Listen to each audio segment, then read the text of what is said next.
जय श्री श्याम भक्तिनाथ ठाकुर महाशय जी की जय। भक्तगण कोई कुछ कहना चाहेंगे? धन्यवाद। प्रणाम प्रभु जी। दंडवत प्रणाम। प्रभु जी, भगवान वेद व्यास ने जो श्रीमद् भागवत पुराण की रचना की थी, तो वो क्या उससे पहले महाभारत और ये गीता वो रच चुके थे? जी, सभी पुराणादि लिखने के बाद, श्री नारद जी से शिक्षा मिलने के बाद व्यासदेव जी अपना दर्शन में उन्होंने जो दर्शन किया वही समग्र जाति के लिए, जगतवासी के लिए, जगतवासी का मंगल के लिए उन्होंने लिपिबद्ध की पुराण, so that the Vedanta, the Veda can be understood easily. लेकिन ये सब पुराण में पुराण लिखने के बाद व्यासदेव जी का हृदय में पूर्ण शांति नहीं मिली। तो उन्होंने अपना गुरुजी श्री नारद जी के पास जाके कहा, गुरुजी मैंने तो जगतवासी का मंगल के लिए ये सब लिखा, लेकिन हमारे हृदय में शांति नहीं मिली। तो नारद गोस्वामी जी उनको कहा कि आपने लिखा, लेकिन अविमिश्र कृष्ण कथा नहीं लिखा, इसलिए शांति नहीं मिल रही। क्योंकि पुराणों में कुछ तामसिक लोगों के लिए, कुछ राजसिक लोगों के लिए, कुछ सात्विक लोगों के लिए लिखा है। पुराण में कभी कर्म का विषय भी कहा गया है कि बहुत सारे कर्मी का मंगल होना चाहिए। ज्ञानी के विषय में लिखा है कि ज्ञानी का अपलिफ्टमेंट होके भक्ति में आना चाहिए, और अवश्य ही भक्ति के विषय में लिखा है। लेकिन अभिमिश्र, अनमिक्स्ड, शुद्ध भक्ति का बात नहीं था। शुद्ध भक्ति जो भगवान श्री कृष्ण चंद्र जी के लिए, इसलिए उन्होंने फिर श्रीमद् भागवत का विषय वस्तु व्यासदेव जी को कहा, और उन्होंने अभिमिश्र कृष्ण कथा स्वरूप श्रीमद् भागवत लिखा। श्रीमद् भागवतम दर्शन और रचना के बाद उनका हृदय में संपूर्ण शांति मिला। तो इससे ये समझ में आता है कि सभी पुराण श्रीमद् भागवत से पहले लिखा है। जी, तो प्रभु जी, भगवान जी ने जो श्रीमद् भागवतम लिखा, या वो एज इट इज लिखा जो हम हमें पढ़ने को मिलता है, श्री शौनक उवाच? तो ये यस। सो श्रीमद् भागवतम का बहुत सारे अधिवेशन है। पहला अधिवेशन में कृष्णचंद्र, कृष्ण जी ब्रह्मा जी को कहा, ब्रह्मा जी नारद जी को, और नारद जी व्यास को। तो श्रीमद् भागवत में बहुत सारे अधिवेशन हैं। तो व्यासदेव जी पहले तो चतुश्लोकी श्रीमद् भागवत हम लोग कुछ दिन पहले पढ़ा, 4 श्लोक, अहोमी बा समी वग्री, शुरू से 4 श्लोक। 4 श्लोक का एक्सपेंड करते करते नाउ 18,000 श्लोक है ना, 18,000। तो पहला अधिवेशन, उसके बाद तो व्यासदेव जी जो पहले कंपोज किए वो उन्होंने सुखदेव जी को सुनाया। सुखदेव जी सुनने के बाद विस्तार करके परीक्षित महाराज और बहुत सारे ऋषियों, ज्ञानियों, उन लोगों को सुनाया। कहा? शुकरतल में। शुकरतल में जो श्रवण किए थे उसी वस्तु फिर साधुओं ने सुनना चाहा। तो नैमिषारण्य में शौनकादि ऋषि सुना उग्र सभासुर जी से। तो वो है तृतीय अधिवेशन। तो इसलिए श्रीमद् भागवत का बहुत सारे अधिवेशन हैं, और हम लोग जो पढ़ रहे हैं ये नैमिषारण्य अधिवेशन में जो प्रेजेंट किया गया था, विस्तार किया गया था वो। मैंने महावैष्णव से सुना कि ये तो कोई साधारण व्यक्ति नहीं है, व्यासदेव जी के लिखा उसके बाद सुखदेव जी को दिया, उसके बाद उन्होंने रहा नहीं, उन्होंने प्रेजेंट थे। तो उन्होंने, ऐसा सुना जाता है कि उन्होंने नैमिषारण्य में भी जो श्रीमद् भागवतम अधिवेशन हुआ है उन्होंने फाइनल उनका कंपोज किए हैं।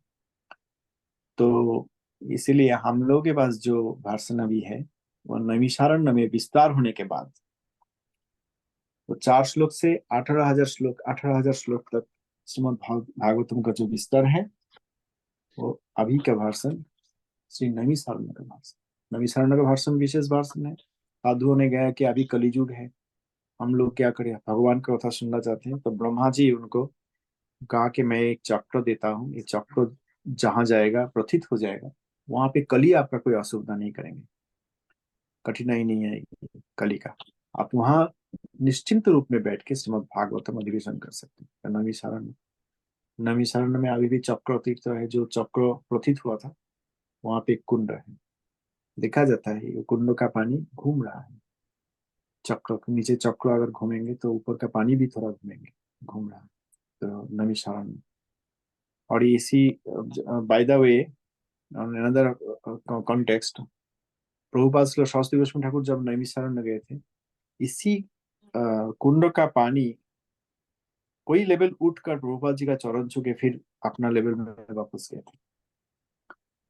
तो यस, नैमिषारण्य इज नैमिषारण्य जी का, नैमिषारण्य में जो श्रीमद् भागवत अधिवेशन हुआ था वहां पे जो भाषण है हम लोग के पास अभी हुई, इसलिए आप जो कहा उसे शौनको वाच।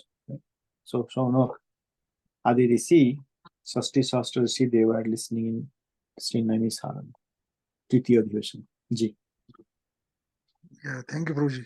सो गणेश जी, जो भगवान वेद व्यास ने गणेश जी से यही लिखवाया था, जी तृतीय वर्जन। जी राइट। और इसमें भी है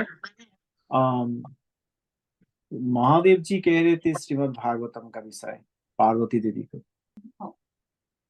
अमरनाथ जी, अमरनाथ में महादेव जी कृष्ण प्रेम में अधीर होने पर सती देवी दुर्गा देवी उनको पूछा कि प्रभु आप इतना भाव विह्वल हो गए, हमें बताइए इस विषय। तो उन्होंने पार्वती देवी को श्रीमद् भागवतम कहा। उस समय सुखदेव एक पक्षी रूप में वो पार्वती जी के साथ सुन रहे थे। पार्वती जी सुनते सुनते काफी नींद आ गई थी। तो अगर पार्वती जी सो जाएंगे तो महादेव जी नहीं कहेंगे। तो सुखदेव पक्षी रूप में तब उन्होंने देखा अति सुंदर विषय सुन रहे हैं, अगर पार्वती जी सो गई हैं, और Parvati ji was nodding head saying listening, right, confirming that she is listening. और जब नींद आ गई तब तो और हूँ शब्द नहीं करेंगे, लाइक भगवत गीता सुनते सुनते गिविंग कन्फर्मेशन। तो सुखदेव पक्षी रूप में तब पार्वती जी का कंठ कॉपी करके, मतलब नकल करके सुखदेव जी ने हूँ कहा। जब महादेव जी कह रहे थे तो हूँ कहा। तो महादेव जी तो भाव विवल होकर श्रीमद् भागवत बोल रहे थे, तो एक बार आंखें खोल के देखा, अरे पार्वती तो सो गई है, तो who is nodding head and saying hmm, तो देखा एक शुक, एक पक्षी ऐसा कर रहा है। तो शिव जी उनको समझ में आया कि Shuka is doing this in place of Parvati, and Parvati is sleeping, why Shuka is imitating Parvati. Uh, I am telling the all katha, Bhagavati katha, and then he chased Shuk with his Trishul, and Shuk flew away, and Mahadev ji is chasing, and then Vyasdev ji's wife, उनका मुख में घुस गए थे शुक पक्षी रूप, in the womb of Vyasdev ji's wife for what 16 years or 12 years, I don't remember exactly. So he would not come out of the womb, because coming out he will see the illusion, he will be under the influence of illusion, therefore he would not want to come out. And Bhagavan promised that should you now get out of the womb, I promise you that Maya will not be able to attack you, you will not be under the influence of Maya.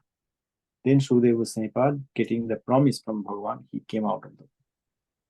After he was born, because he is now old enough, so he was walking away. But Vyasdev ji was waiting to give the entire Bhagavatam, to teach, to speak entire Bhagavatam to his qualified son Shuk. He was waiting that there is a child inside the womb of my wife. When he comes out, I will tell him Bhagavatam in person. So Shukdev Goswami Pad, after being born, he was walking away. Then Vyasdev was following him. Oh, my dear son, please wait, I have something for you. Shukdev was not listening. Then Vyasdev taught the songs of Bhagavatam to the children around.